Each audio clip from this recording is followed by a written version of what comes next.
You buy beautiful fish, put it in the fridge, and 2 days later it reeks like the harbor at low tide and feels slimy to the touch. So you throw it out or you cook it fast just to use it up before it turns. Most people assume fish is simply like that, something you have to eat the day you buy it or lose. It isn't. Fish spoils that fast for specific reasons, and once you understand them, keeping it fresh nearly twice as long with none of that fishy smell comes down to a few simple things you do the moment you get home. In Japan, a country that eats more fish per person than almost anywhere on earth, this matters enormously, and generations of cooks worked out how to hold fish at its best for as long as possible. The result is fish that stays sweet, firm, and clean-smelling days after it would have spoiled in most kitchens. And the strange part is that the fishy smell everyone accepts as normal is actually the clearest sign something already went wrong. Here's what surprises people. Fresh fish, genuinely fresh fish, does not smell fishy at all. That sharp, unpleasant odor is not the smell of fish at all. It's the smell of fish breaking down. And the single most important thing you can do to prevent it happens in the first 10 minutes after you get home, long before the fish goes anywhere near a pan.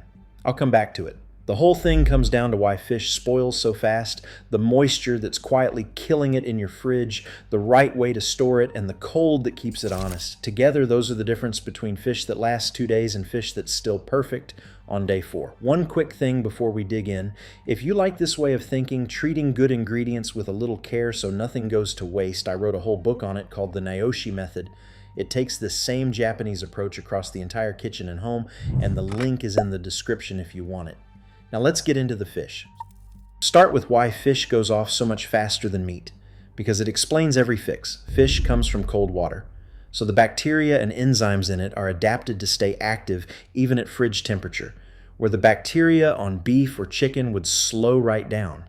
On top of that, fish flesh is delicate and full of natural compounds that start breaking down the moment the fish is caught, and as they break down, they release the substances behind that classic fishy odor. It's why a fillet can go from clean to sharp in a single day in a warm fridge. So fish isn't just spoiling faster than you think, it's spoiling in a way you can literally smell, which is actually useful once you know how to read it. That reading is simple. Truly fresh fish smells clean, like the sea, or like nothing much at all, with firm, springy flesh and a bright look to it. The moment it turns sharp and sour, feeling soft or sticky, that's decomposition talking. Learning that difference means you stop trusting the date on the package and start trusting your own nose and hands, the way people do at a Japanese fish market, where a shopper will look for clear, bright eyes, red gills, and flesh that springs back and walk away from anything that's turned sharp no matter what the label says. Once you see it that way, the fix almost suggests itself, and it starts the minute you walk in the door, with the step nearly everyone skips. You unwrap the fish, rinse it briefly in cold water, and then pat it completely. Thoroughly dry with paper towel. This is the step that matters more than any other because moisture is what bacteria need to multiply, and the wet surface of a fish sitting in its own liquid is a perfect breeding ground. Japanese cooks are almost obsessive about drying fish, wiping it down so the surface is dry to the touch before it's stored. That trapped moisture sitting against the flesh in the original packaging is what turns good fish bad so fast, and simply removing it buys you a remarkable amount of time. That's the decision I promised you, and it takes about a minute. This step has a second half people miss. Once the fish is patted dry, you don't put it back in that wet store packaging. You wrap it fresh, snugly in clean paper or a paper towel, then loosely in a bag or a container so any moisture that forms keeps getting wicked away instead of pooling against the flesh. Some cooks rewrap the fish in fresh paper each day for exactly this reason. Dry the fish, keep it dry, and you've removed the single biggest thing working against it. An old Japanese technique takes this even further and does double duty. A light salting. The principle behind salt-grilled shiozaki. You salt the fish lightly and let it sit briefly, and the salt pulls excess moisture out of the surface, taking some of the compounds that cause the smell with it while making the flesh firmer and cleaner tasting. You pat away what the salt draws out, and the fish keeps longer and cooks up better besides. A little salt doing the same job as the drying but more thoroughly, and seasoning the fish at the same time. A related trick for fillets called konbu jime presses the fish between sheets of kombu seaweed, which draws out moisture and adds a deep, savory flavor while it firms the flesh, a way of both preserving and improving the fish in one step. Now the cold, because where the fish sits in your fridge matters more than people think.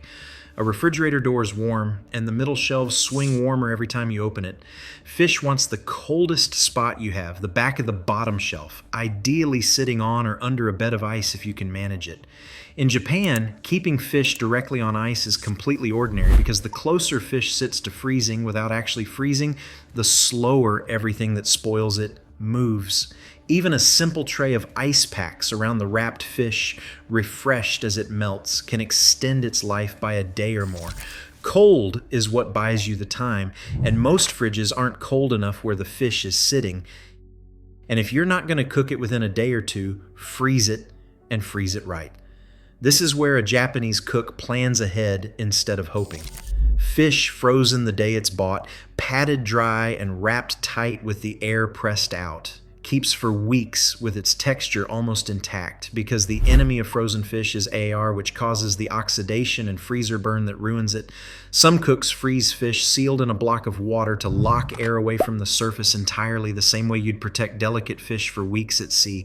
Frozen at its peak the day you got it, thawed slowly in the fridge when you want it, it comes back close to fresh instead of sitting in the fridge slowly dying while you feel guilty about it. This is one place a careful word matters, because fish is one of the foods where freshness is a safety issue, not just a quality one. Keeping fish longer means keeping it at its best for longer, not pushing it past the point it's safe to eat. Your nose and your hands are the real guide here, over any trick. A clean scent and firm flesh mean good. A sharp one with soft or sticky flesh means it's gone, and no storage method changes that. These techniques slow spoilage down. They don't make old fish safe. Step back and it's really one problem, handled from a few sides. Fish spoils fast because it's built to, and everything the Japanese approach does is about slowing that down. Dry it the moment you get home so bacteria have nothing to work with. Rewrap it so it stays dry.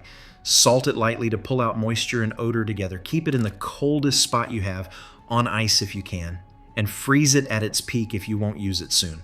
Not one of those steps needs anything you don't already have in an ordinary kitchen. What gets me about all of this is how little of it happens in the kitchen at all. The fish is saved or lost in the first 10 minutes after you get home, at the sink in the fridge, long before you ever think about cooking it.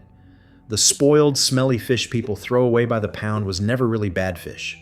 It was good fish, stored the way the store handed it to you, wet and warm and wrapped in its own decline. And that's the real thread running through all of it, the idea behind so much of how Japan cooks. Rather than trying to rescue fish that's already turning or masking the smell with sauce and hoping, the whole approach prevents the spoilage from setting in, treating the fish the moment it arrives so the problem never starts. Prevention over correction. The same principle whether it's a juicy steak, tender shrimp, or a fillet that's still sweet and clean on the fourth day. Try it once with your next fish. The moment you get home, unwrap it, rinse it, and pat it bone dry. Wrap it fresh in clean paper. Put it in the coldest corner of your fridge, and if you won't cook it in a day or two, freeze it right then while it's still perfect, thawing it slowly in the fridge later rather than on the counter. The fish you used to lose to the bin stays fresh and sweet for days, and it stops being the thing you rush to use and starts being something you can buy when it's good and keep until you want it. People think fresh fish is about living near the coast or shopping the same day. Most of the time, it's about 10 dry minutes when you get home and the coldest shelf in your fridge. That's the whole idea behind this channel, one dish at a time. The next one takes on the ingredient people are the most sure they're storing right, and the small change that makes it last twice as long.